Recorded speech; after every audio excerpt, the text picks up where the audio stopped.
ಇನ್ನು ಮೋದಿ ಸರ್ಕಾರ ಎಲ್ಲರಿಗೂ ಯೋಜನೆ ನೀಡುವ ಕೆಲಸ ಮಾಡಿದೆ ಅಂತ ಹೇಳಿ ಬೆಂಗಳೂರಿನಲ್ಲಿ ಬಿಜೆಪಿ ಎಂಎಲ್ಸಿ ಸಿಟಿ ರವಿ ಹೇಳಿಕೆಯನ್ನು ಕೊಟ್ಟಿದ್ದಾರೆ. ಸಿಟಿ ರವಿ ಹೇಳೋ ಪ್ರಕಾರ ಯೋಜನೆಯಲ್ಲಿ ನಿನ್ನ ಜಾತಿ ಯಾವುದು ಅಂತ ಮೋದಿ ಕೇಳಿಲ್ಲ. ನಮ್ಮ ಯಾವುದೇ ಯೋಜನೆಗಳಲ್ಲಿ ಜಾತಿ ಮತ ಅದನ್ನು ಪರಿಗಣಿಸಿಲ್ಲ. ಸೊ ಜಾತಿ ವೋಟ್ ಬ್ಯಾಂಕಿಗೆ ನಾವು ಮಣೆ ಹಾಕೋದಿಲ್ಲ. ಅದನ್ನು ಮಣೆ ಹಾಕೋದೇನಿದ್ರು ಕೂಡ ಕಾಂಗ್ರೆಸ್ ನೀತಿ ಅಂತ ಹೇಳಿ ಬೆಂಗಳೂರಿನಲ್ಲಿ ಬಿಜೆಪಿ ಎಂಎಲ್ಸಿ ಸಿಟಿ ರವಿ ಹೇಳಿದ್ದಾರೆ. ಮೋದಿಯವರ ಸರ್ಕಾರ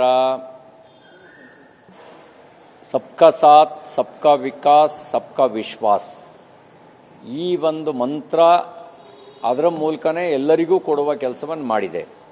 ಯಾವುದೇ ಯೋಜನೆಯಲ್ಲಿ ನಿನ್ನ ಜಾತಿ ಯಾವುದು ಅಂತ ಮೋದಿಯವರು ಕೇಳಲಿಲ್ಲ. ಕೇಳಿದಾರಾ? ಜನ್ಧನ್ ಖಾತೆ ಕೊಟ್ಟರು, ನಿನ್ನ ಜಾತಿ ಯಾವುದು ಅಂತ ಕೇಳಿಕೊಟ್ರಾ? ಕಿಸಾನ್ ಸಮ್ಮಾನ್ ಕೊಟ್ಟರು, ನಿನ್ನ ಜಾತಿ ಯಾವುದು ಅಂತ ಕೇಳಿದ್ರಾ? ಎಲ್ರಿಗೂ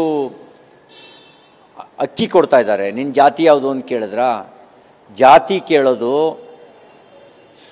ವೋಟ್ ಬ್ಯಾಂಕ್ ಮೇಲೆ ಮಣೆ ಹಾಕೋದು ಅದು ಕಾಂಗ್ರೆಸ್ನ ನೀತಿ, ಮೋದಿಯವ್ರ ನೀತಿ ಅಲ್ಲ. ಪ್ರಿಯಾಂಕ್ ಖರ್ಗೆ ಅವರೇ ಪೇಪರ್ ಓದಿದರೆ ಪೂರ್ತಿ ಓದಿ, ಅಲ್ಲೇ ನಿಮಗೆ ಸತ್ಯ ಅರ್ಥ ಆಗುತ್ತೆ. ಇದು ಸರ್ಕಾರದ ಕಾರ್ಯಕ್ರಮ ಅಲ್ಲ. B J P minority Morcha ತಾನು ಖಾಸಗಿಯಾಗಿ ರಂಜಾನ್ ಹಿನ್ನೆಲೆಯಲ್ಲಿ ಮೋದಿಯವರ ಹೆಸರಿನಲ್ಲಿ 32 ಲಕ್ಷ ಕಿಟ್ ವಿತರಣೆ ಮಾಡ್ತಾ ಇದ್ದಾರೆ. ಅದು ಸರ್ಕಾರ ಮಾಡ್ತಿರೋದು ಅಲ್ಲ, ಭಾರತೀಯ ಜನತಾ ಪಾರ್ಟಿ ಯೋಜನೆಯೂ ಅಲ್ಲ. ಬಿ ಜೆ ಪಿಯ ಒಂದು ವಿಂಗು ಮೈನಾರಿಟಿ ಮೋರ್ಚಾ, ಅಲ್ಪಸಂಖ್ಯಾತ ಮೋರ್ಚಾ ಅಂತ ಒಂದು ಮೋರ್ಚಾ, ಅವರು ಮೋದಿಯವರ ಹೆಸರಿನಲ್ಲಿ ಕಿಟ್ ಕೊಡ್ತಾ ಇದ್ದಾರೆ. ಅದನ್ನೇ ತಿಳ್ಕೊಳ್ಳದಲ್ಲೇ ಸರ್ಕಾರದ ಕಾರ್ಯಕ್ರಮ ಬೇರೆ, ಒಬ್ಬ ವ್ಯಕ್ತಿ ಅಥವಾ ಒಂದು ಮೋರ್ಚಾ ಮಾಡುವ ಕಾರ್ಯಕ್ರಮ ಬೇಡ. ಆ ವ್ಯತ್ಯಾಸವೇ ಗೊತ್ತಿಲ್ಲದೆ ಮಾತಾಡ್ತಿರಲ್ಲ ನೀವು. ನಮ್ಮ ಯಾವುದೇ ಯೋಜನೆಗಳಲ್ಲಿ ಜಾತಿ ಮತವನ್ನು ಪರಿಗಣಿಸಿಲ್ಲ. ಜಾತಿ ಮತ ಪರಿಗಣಿಸಿ ಸಮಾಜ ಒಡೆಯೋ ಕೆಲಸ, ದೇಶ ಒಡೆಯೋ ಕೆಲಸ ಮಾಡಿರೋದು ಕಾಂಗ್ರೆಸ್ ಮಾತ್ರ.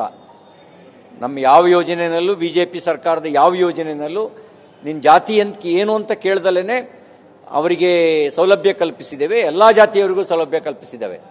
ಜಾತಿ ಮುಖ ನೋಡಿ ಒಂದು ಕಣ್ಣಿಗೆ ಬೆಣ್ಣೆ ಒಂದು ಕಣ್ಣಿಗೆ ಸುಣ್ಣ ಈ ನೀತಿಯನ್ನು ಅನುಸರಿಸೋದು ಕೇವಲ Congress party, B J P ಅಲ್ಲ.